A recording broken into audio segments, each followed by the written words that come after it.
हे गोविंद हे गोपाल अब तो जीवन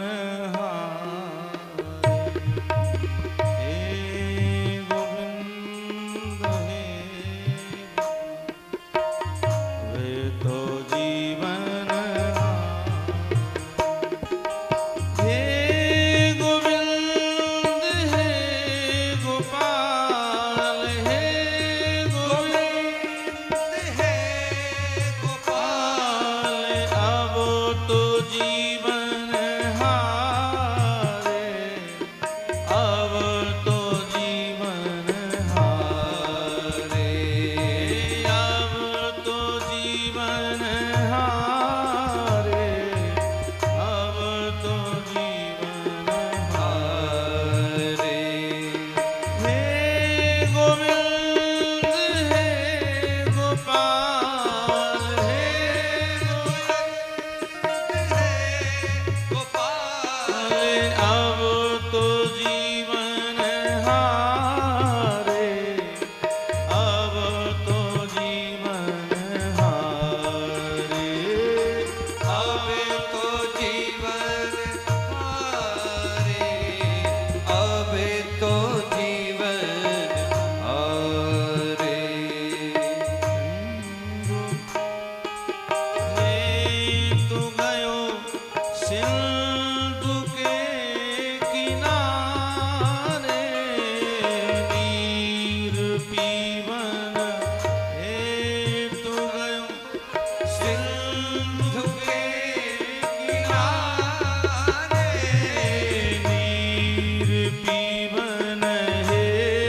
तू गयो सिंधु के किनारे नीर पीवन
जीवन हारे। द्वारिका में शब्द गयो शोर भयो भारे, शंख चक्र गदा पद्म गरुड़ ले सिधारे। सूर कहे श्याम सुनो शरण हो तिहारे, अब की बेर पार करो नंद के दुलारे। गजेंद्र ने जब करुणा स्वर से भगवान का स्तवन किया तो भगवान गरुड़ पर बैठ करके शीघ्र प्रस्थान करते हैं कि कहीं हाथी वास्तव में पानी में डूब के मर न जाए।